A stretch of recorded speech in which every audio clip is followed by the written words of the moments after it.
Searching the web for the most talented, creative, and intriguing independent authors.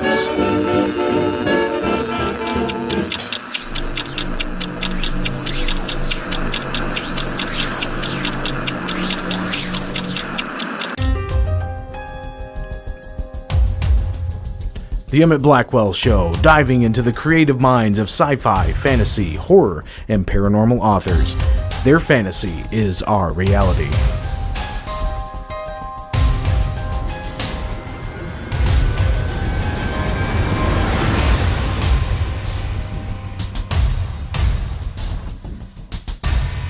Hi, this is Emit Blackwell. I want to thank you all for listening. Also, don't forget to like, share, and subscribe to this channel. On this episode, we will be speaking with debut author J.D. Sanderson. We will talk about his book, A Footstep Echo, how his main character differs from typical sci-fi time travel action books, and how he came to build his world and characters. Also, we'll be playing a short game at the end of the show, so stay tuned. So, without any further ado, let's begin.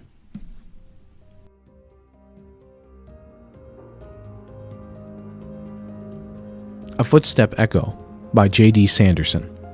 Bernard Abbey's life was routine, stagnant, and lonely. That all changed the day she entered his life. To save him from being killed, a mysterious young woman transports Bernard to another point in time. As he comes to grips with what has happened, Bernard realizes his new friend is unable to speak. She cannot tell him who she is, where she came from, or how she came to travel through time. Even worse, she's unable to tell him what is chasing her. As she takes him back and forth in time, they cross paths with strangers who claim to know his new friend, each with a different story of her origin. The only thing he knows for certain is that the fate of humanity's idyllic future is somehow connected with his new companion. Critics are saying, a perfect blend of mystery, action, and sci-fi. Love this book. A good old-fashioned science fiction action and mystery novel with our widower pal, Bernard. A fast-paced, fun read. A very engaging story. Get your copy of A Footstep Echo by J.D. Sanderson at Amazon.com. Hi, this is Emit Blackwell again, and I am here with the author, J.D. Sanderson. And how you doing out there, J.D.? I'm great, Emit. Thank you very much for having me on your show. And I want to say I've gotten to know it over the past couple weeks, and I think it's a great program you got. Oh, well, thank you. Thank you very much. So now, this is your debut book, right? When did you begin writing? Well, I've been trying to write a book for 20 years. I'm 35 now. I started when I was a teenager, about 15 or so, and I've never had any good luck until this one. Every time I've had like 10 major efforts. Some of them I worked on for many months or almost a year, but I always gave up on them because I just couldn't get an original idea. So, but this one, that's what I tried to do. I was like, okay, what have I never seen before? So I just kept being as original as possible, and it worked out. Oh yeah, I would say so. Now, who's inspired you as an author? I got a couple of different inspirations. One of the earliest influences for me was actually my collection of vintage 40s, 50s, and 60s audio drama. Mm-hmm. Like there's old programs like X-1 and The Shadow and all that kind of stuff, old Sherlock Holmes. And because it's only audio, you don't have that much to work with.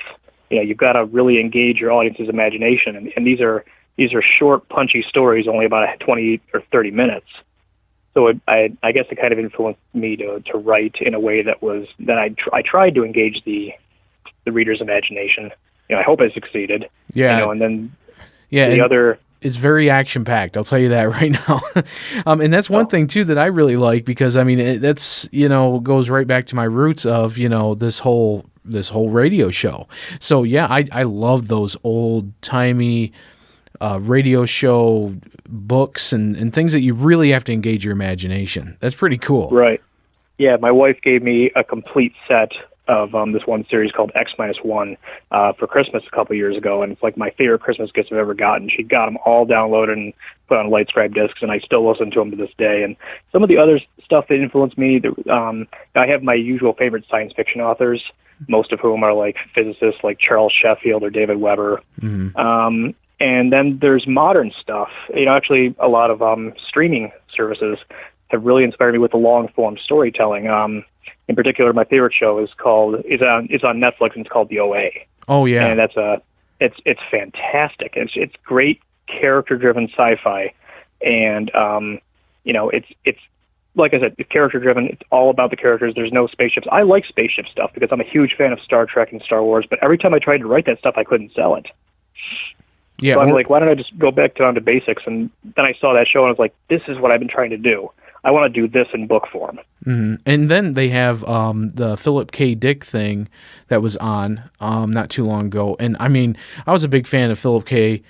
Back when I was younger, and I'm telling you what, when they made it into an actual series, like a short series on Netflix, I was just ecstatic. I was like, "Holy cow, this is great!"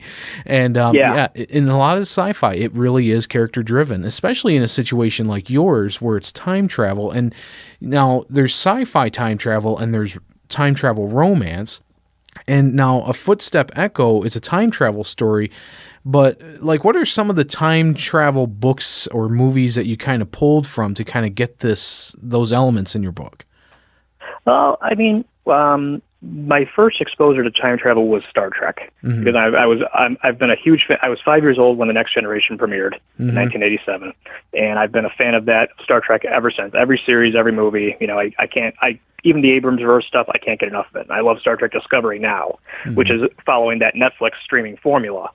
And I love some other books. One of my favorites is a Charles Sheffield book called Tomorrow and Tomorrow, where this guy keeps leaping through time up until the end of the universe, like 50 billion years from now. But while I love a lot of time travel story, I think, as I mentioned earlier, I tried to consciously do what I've never seen before. Mm-hmm.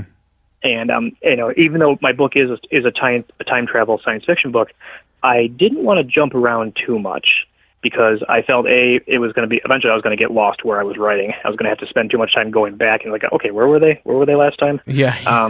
Time travel can get confusing. I mean, the book only really there's a few exceptions, but it really only jumps between two time periods.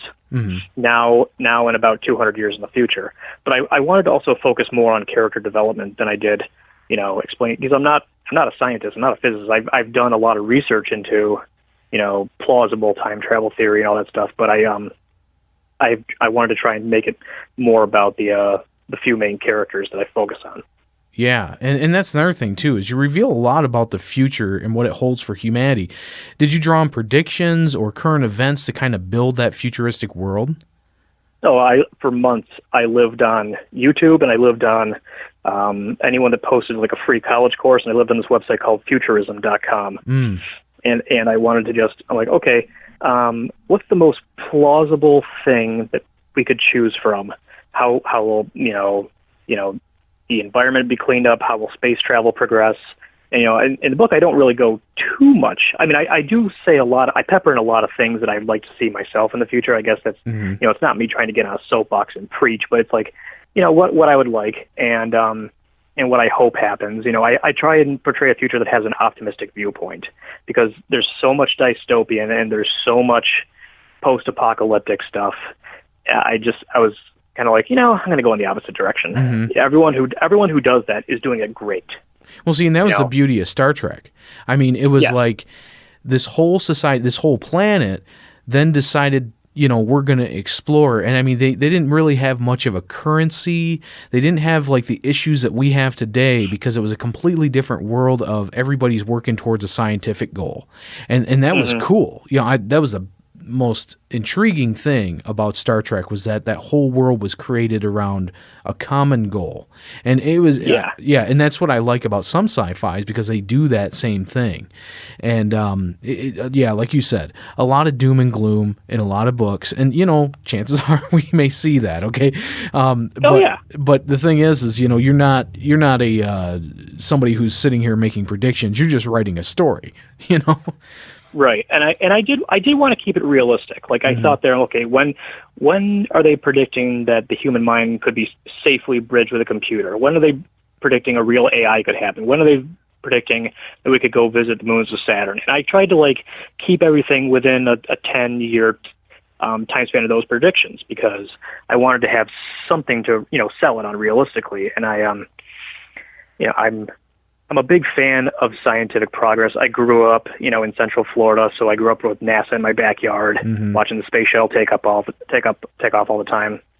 And I just wanted to make sure that I kept it really grounded as far as that. I mean, obviously, when I'm talking about time travel, but the world in my book, I wanted to have something that unified them as well. And in Star Trek, it was aliens. The Vulcans land, that unifies Earth. And in my book, they detect a magnetic pole reversal is taking place. And even though this takes a long time, a magnetic pole reversal can take hundreds or thousands of years. You never know at what stage you're going to develop the technology to detect it. So it could be well underway. And they go, okay, well, we're going to be fried by the sun's rays. So they're like, okay, we got to get our crap together. Yeah, last minute thinking right there. So now, yeah, and that's another thing too. Your main character, Bernard Abbey, is not your typical sci-fi action hero, okay? He's, in essence, basically a normal 70-year-old man who is grieving over his lost wife and dog. Why did you decide to create this type of protagonist? I haven't seen it before, really. I mean, I've seen 70-year-old people in sci-fi. One of my favorites, who I actually named the character after, he's an old actor named Bernard Cribbins, and he plays Wilford Mott in Doctor Who. Donna Dr. Noble's. Who, yeah. Yep, Donna Noble's grandfather, and he's one of my favorite characters ever, and he's just this craggy old guy, and I kind of, I didn't make my character British. I made his wife British, and a lot of his things he loves because of that are British, but I wanted something... the core of the book, I guess one of the reasons I centered on making him an old guy is because old people, well, not everybody. Sometimes I'm only 35, and sometimes I can be like this too. But, old people in general can be resistant to change. Oh, yeah. They enter what I call the greatest hits phase, and they don't want to go anything that didn't happen the first 40 years of their life. They're like, yeah, forget it. So, and this book, so much sci-fi, because it focuses on doom and gloom and, Big Brother and all that stuff. It's about adversity, but I wanted mine to be about how people are going to deal with progress. Okay, so people are working together. Humanity's cleaned up its act. We didn't blow ourselves to hell. But you just know there's going to be people that are going to complain about it. Yeah, I mean, there's going to be people. Yeah, holding on to those things. I mean, I've been wearing the same pair of underwear for 25 years. No, I'm just joking. No, but yeah, I get what you're saying. Yeah, and that's the thing is that change, it's inevitable. But when it happens around you and you don't have any control over it, that really can build a unique character. Yeah, and he's I wanted a middle ground of a character. Like, I wanted somebody who has been set in his ways. But also, this guy, he's a dreamer. He grew up watching the Gemini missions and the Mercury astronauts and the Apollo missions, because he's 70 years old. He's old enough to have watched that live. And, he loves science fiction, so that's probably a little bit of me putting myself in my characters. But he also, he's also to the point on the other side where he's okay if certain wild things happen to him because he's got nothing here. He sits alone every day, and he goes to the same diner. He works a crappy job because he didn't really retire the way he wanted to. He worked at a job that was closed down due to automation and the internet. His wife and dog are gone. He has no children. So, so if something happens and he's suddenly knocked out of time one day, he's going to be like, well, why not? What else could happen to me? Exactly. What else could go wrong or right, in this situation? Now, that's another question I have, too, is this mystery woman, right? She takes him back and forth in time, and, things are being revealed about this person throughout that, exchange. Now, did that kind of help build, because for one, you've got kind of a linear dynamic when it comes to your main character, and then you have this kind of flip-flop dynamic when it comes to this mysterious young woman, because only bits and pieces are being revealed to the reader. Right. So did you how would you describe that type of characterization? The process of building it into the story. It's a little bit a little bit of the time traveler's wife phenomenon. It's just on one hand we're experiencing the story with him in real time, pretty much. Sometimes a couple weeks go by and then we pick up with him, but he's the same person. He's still 70 years old, and he'll see this girl, and one time she'll have longer hair, about an inch longer, and he'll like, oh, it's been a while, huh? But the biggest thing about her is that she can't talk. Or she can talk a little bit, but it's very, very difficult to her. She has some kind of injury or some problem that has giving her almost like an aphasic like problem with her speech, and she also can't remember who she is. Mm-hmm. So that's two very big problems for one of your main characters to have. And he's just sitting there just going, okay, so this woman, I'm grateful she saved my life by throwing me out of time, but I don't know anything about her, and apparently neither does she either. So great for me. I've had some people say, wow, he kind of adapted to it quickly, but I'm like, that's why I made him a dreamer. Mm-hmm. Somebody who loves this stuff, because he's like, oh, it happened to me.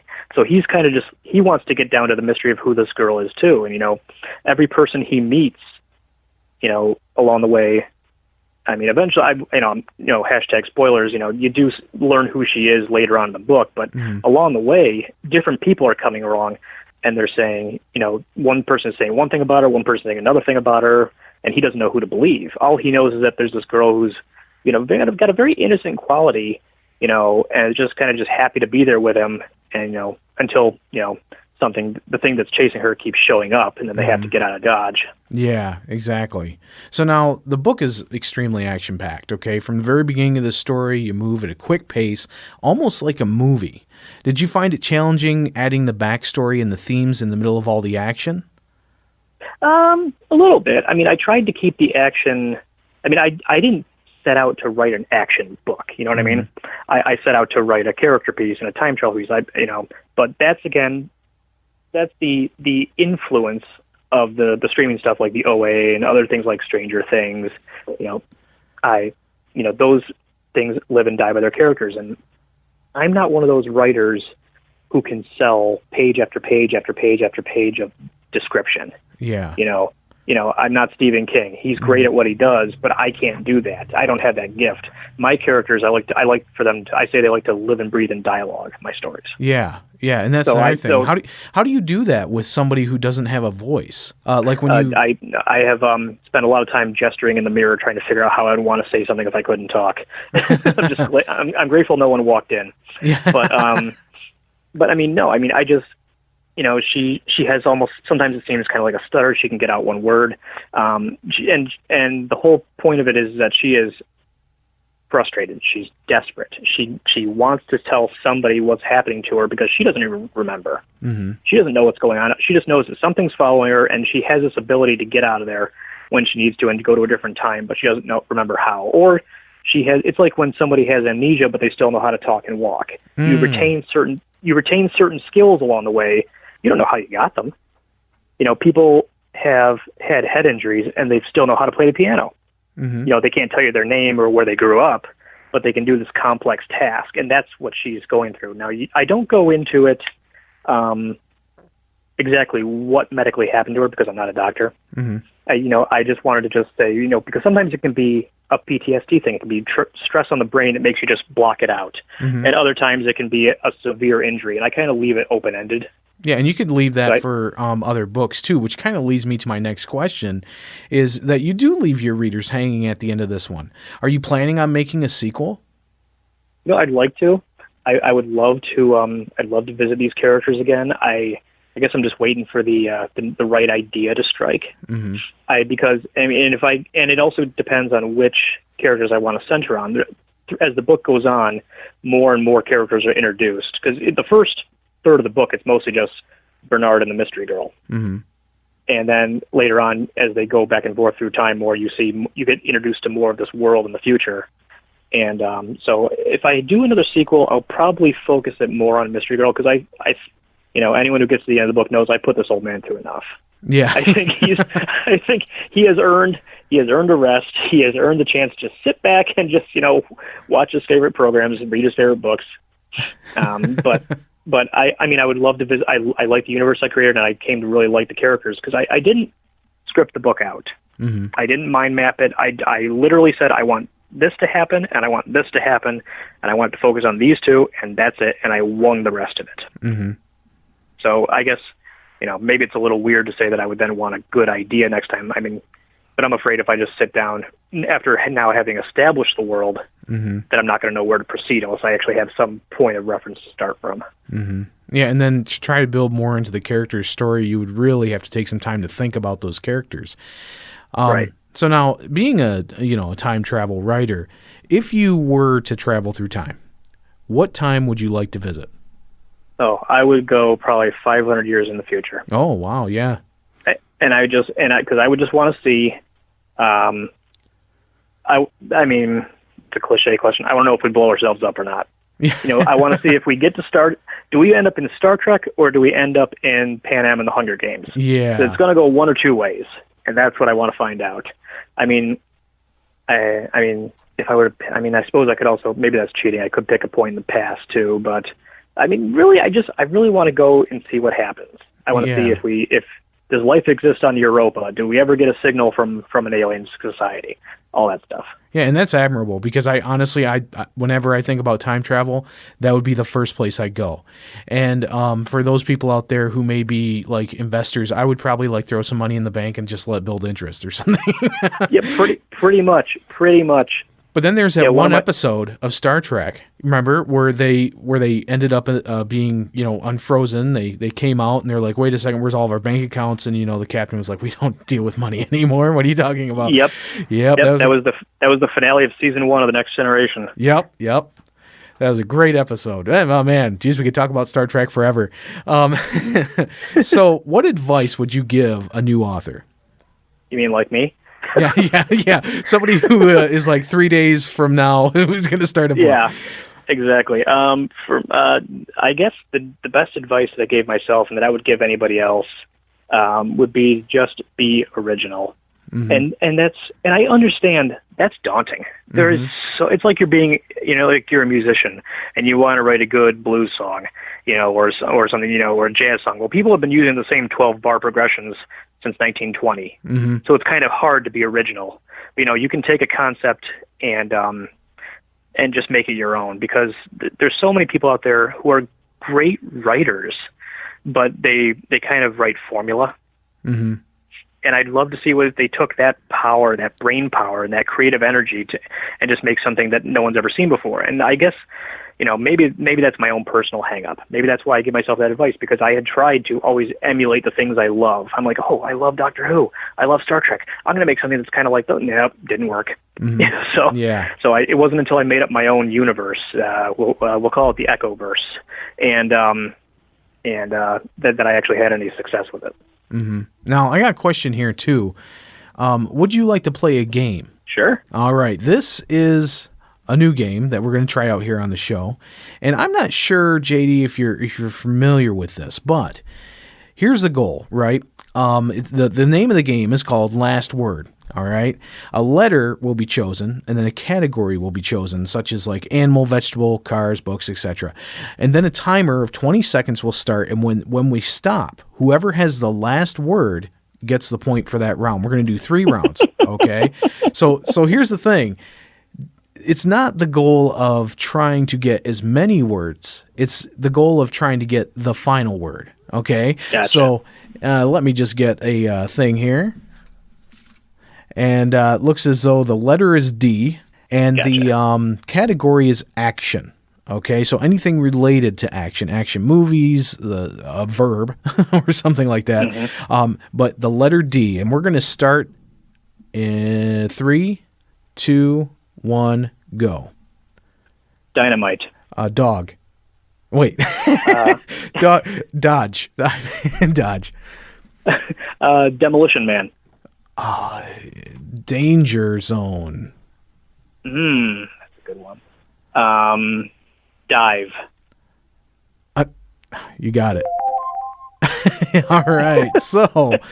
All right. That was your point. All right. And we are going to do another. I wasn't trying to take long pauses. I was just trying to think. Yeah, I know. It's sad, isn't it? Yeah. I think I'm the same age as you. What, you'd say you're 35? Yep, that's me too. So, yeah, we're both dealing with pretty aged brains. But here we go. The next one, all right, is going to be the letter J, and the category is animals. And here we go in 3, 2, 1. Jackalope. Oh, Lord. Wait, jackalopes aren't even real. Jackrabbit. I don't know. Jiminy Cricket. No, it doesn't even start. It's so hard. Jackalope. Yeah, you said. I'm just saying things with jack in them. You got it. Okay, so even though we repeated the same one of an animal that doesn't even exist.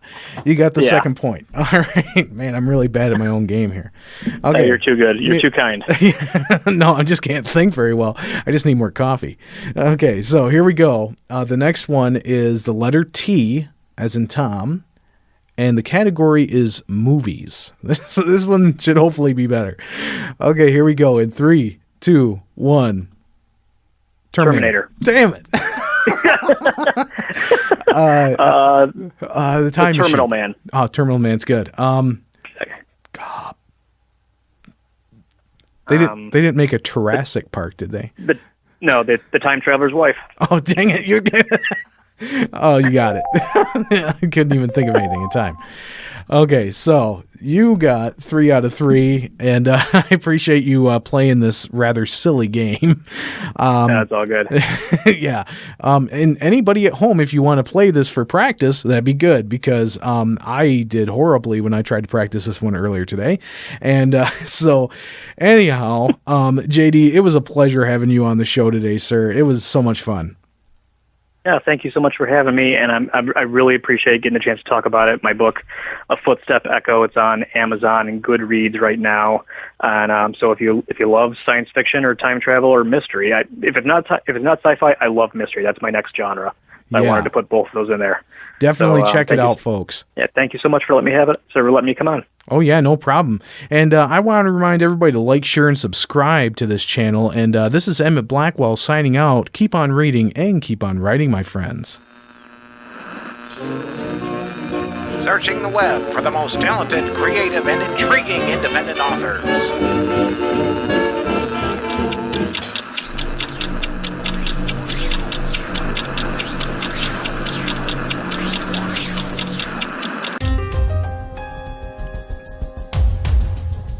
The Emit Blackwell Show, diving into the creative minds of sci-fi, fantasy, horror, and paranormal authors. Their fantasy is our reality.